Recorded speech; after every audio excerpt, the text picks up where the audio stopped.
Hey, everybody, and welcome back to the Wax Podcast. This is Dana of DV Auto Detailing in beautiful Massachusetts. And today I want to talk to you about a very serious topic. The topic is addiction. When you have an addiction, whether that be to alcohol, drugs, a television show, collecting Transformer action figures, no matter what it might be, anything that you crave, even chocolate, hey, right? Sweets, pizza, tacos, addictions, right? What is actually happening in your head? It's a chemical called dopamine, right? And it increases and makes you feel good when you're enjoying something that you like, okay? Those of us that are addicted to detailing know that we have an addiction to detailing products, and I am definitely a victim of a detailing product addiction. And I could only imagine that you listening to this podcast, you most likely are too, and just about anybody who's into this stuff. At the end of the day, when you are detailing as a business, you're trying to make money, that shouldn't be a concern. You're buying products that are supposed to be very cost effective, be very versatile, dilutable, whatever. You buy them in bulk.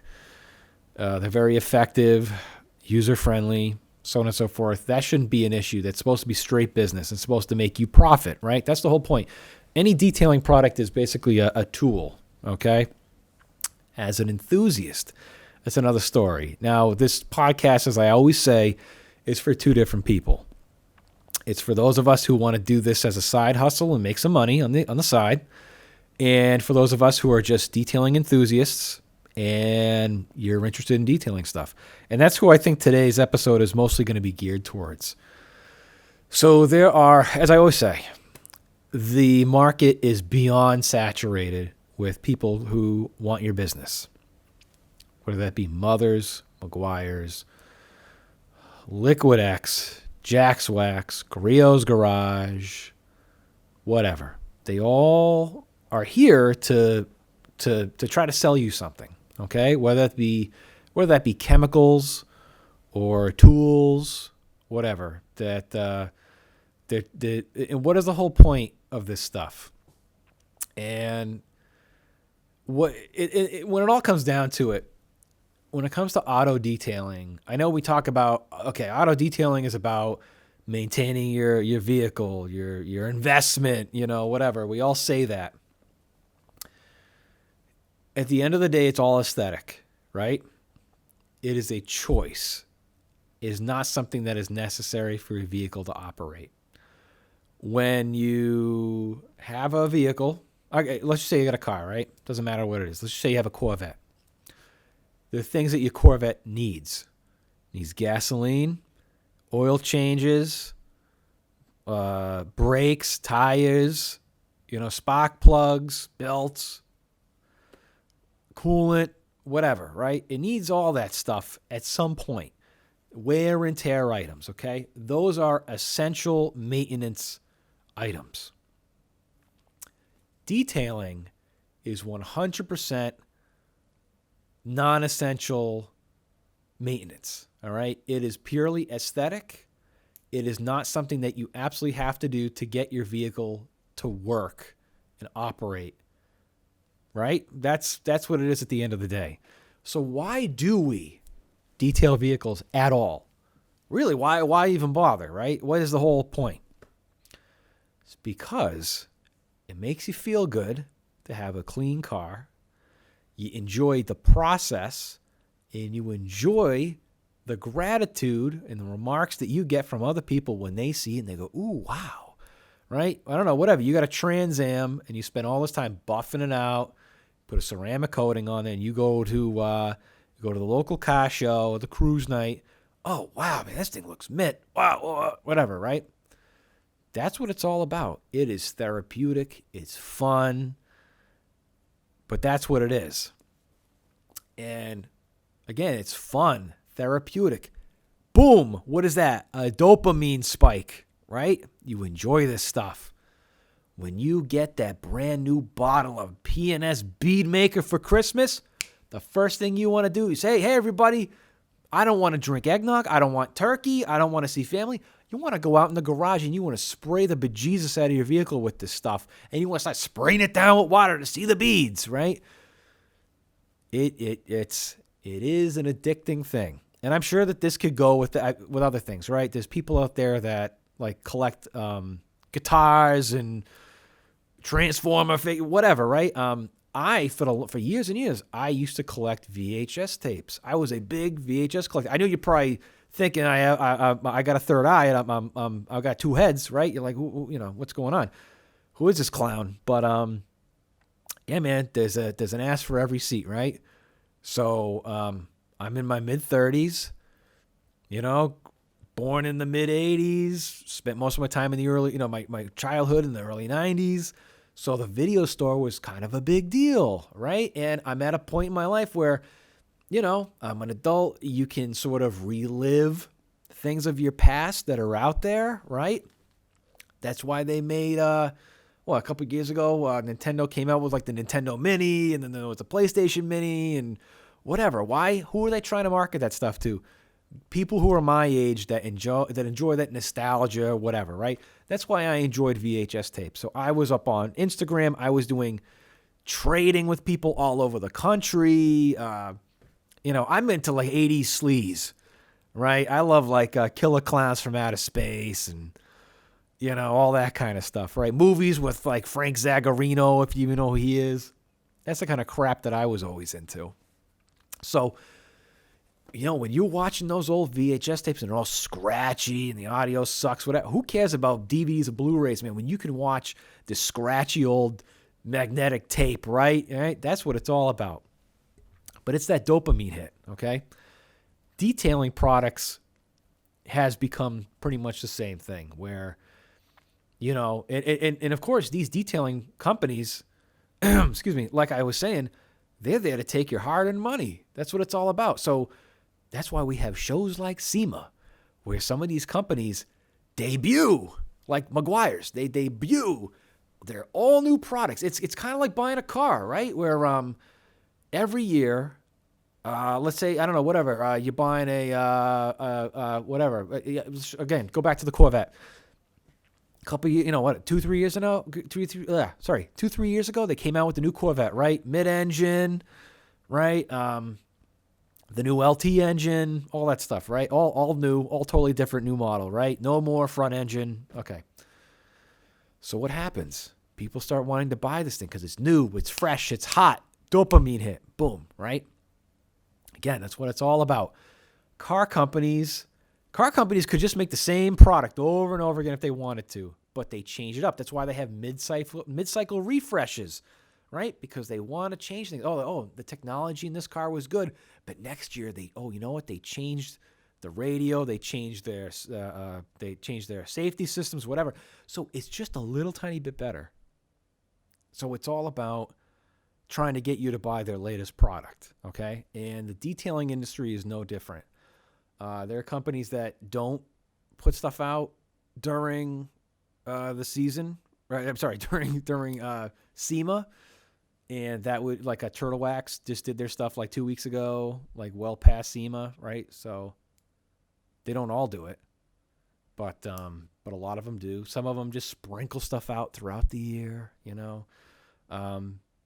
But that's just kind of how it goes. Griot's Garage just unveiled a whole bunch of stuff at SEMA, right? That's coming out this year. Sometimes it's not a lot, but whatever it is, it's an improvement over something else, right? Like Griot's, right?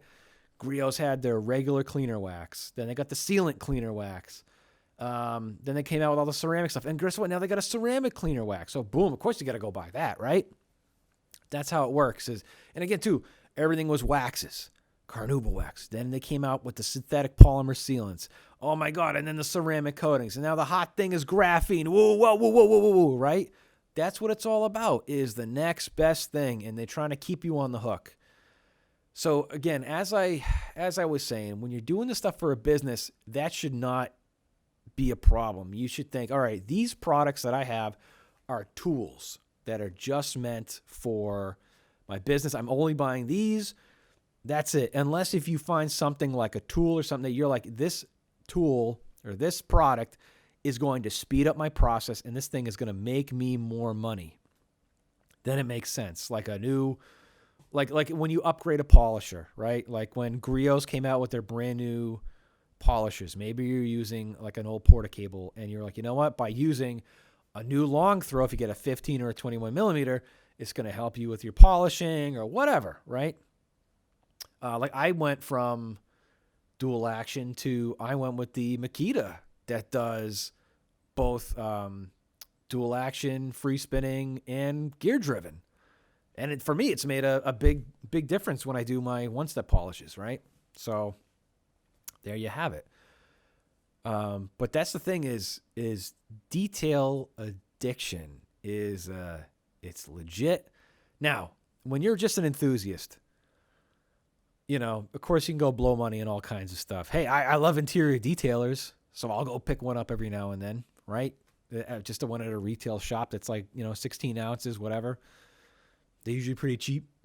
But I'm not out collecting teeny little 2-ounce vials of ceramic coatings that are $100 a piece.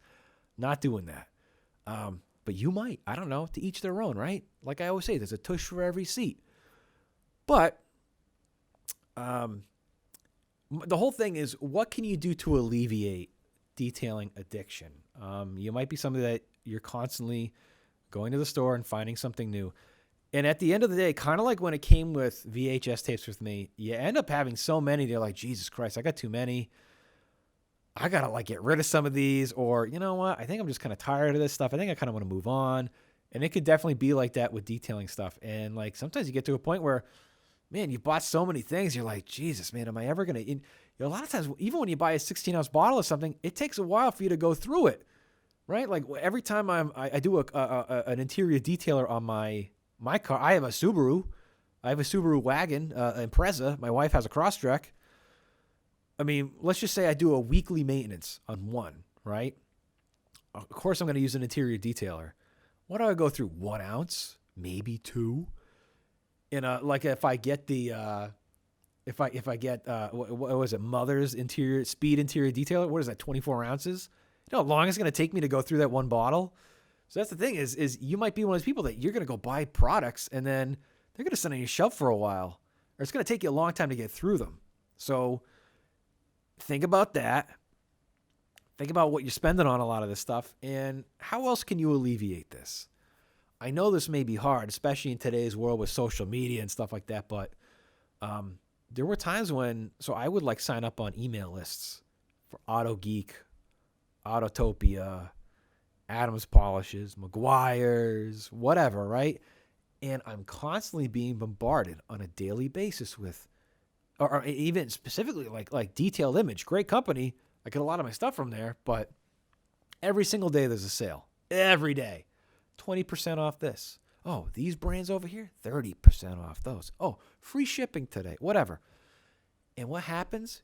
You're like, ooh, man, oh, geez, what else do I need? Do I need anything for my business? Oh, man, the new wax just came out, or that new coating just came out. Ooh, oh man, oh, somebody's offering a promo. This influencer on YouTube's offering 25% off promo code for this product, whatever.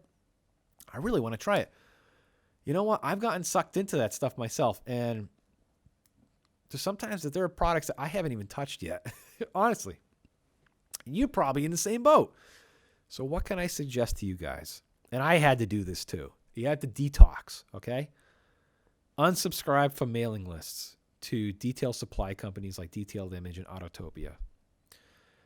Unsubscribe from social media to Adams Polishes and so on and so forth. I know this sounds you may think I'm nuts, but you may have to, or else you're gonna be spending money on stuff that you shouldn't be. And maybe your significant other might not be too happy about it. So that's all I'm saying is try to be happy with the products that you have, or at least use them up first before you go get something else.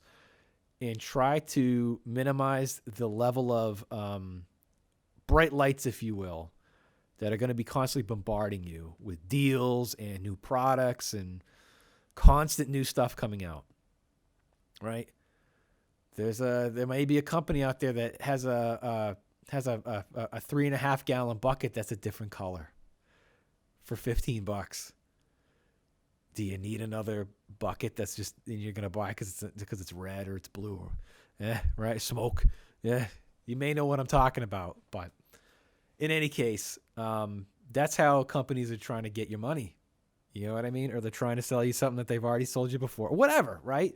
You know what I mean? That's just how it goes. So I've definitely been sucked into stuff. I've been a victim of detailing addiction, or you're just dying to get into that garage. And then you know what happens? After so many water-based dressings like Hyper, what's the one from? I talk about it all the time. The one from McGuire's, or you using, I don't know, Chemical Guys Silk Shine. God, Chemical Guys has like 10 different water-based dressings. They're all the same thing, right? Tire kicker and whatever, right? You know what? After you've used one, you've kind of used them all. Hyper dressing, that's the one I was thinking of. Once you've used them, you kind of used them all. And I've really kind of sort of find that out with a lot of waxes and stuff too. I like to collect paste waxes because I love the tins. I like how they look on a shelf, right? At the end of the day, besides maybe like the user experience might be a little bit different in terms of wipe off or the application or how they smell, whatever. Even interior detailers, man. I love to collect interior detailers. At the end of the day, the majority of them are all the same. And it takes a while for something to wow you again, to say, wow, this one's pretty different from all the other ones, right? So, I mean, I kind of go back to Chemical Guys and interior detailers.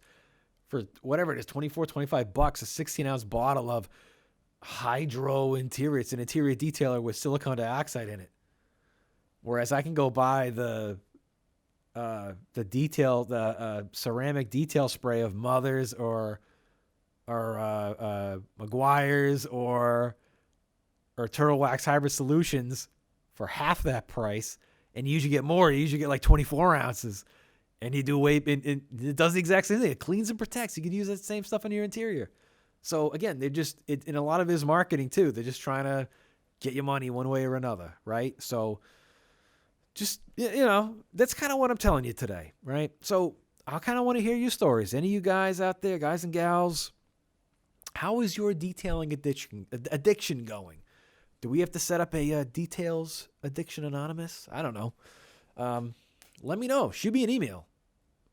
The Wax Detailing Podcast @gmail.com. If you're listening to the show and you've gotten through this almost 20-minute show, God bless you. Thank you so much. If you like this kind of stuff, you want to hear some more, please subscribe. If you're listening up on YouTube or a podcast app, please hit the subscribe button. I am up on Instagram and Facebook at the.wax.podcast, and for my detailing business at dv.auto.detailing.ma. I hope you enjoyed the show. Stick around for some more stuff, and I'll see you guys next time on the next one. Keep detailing, keep having a good time. Take care, be safe. All right, take care. Bye-bye.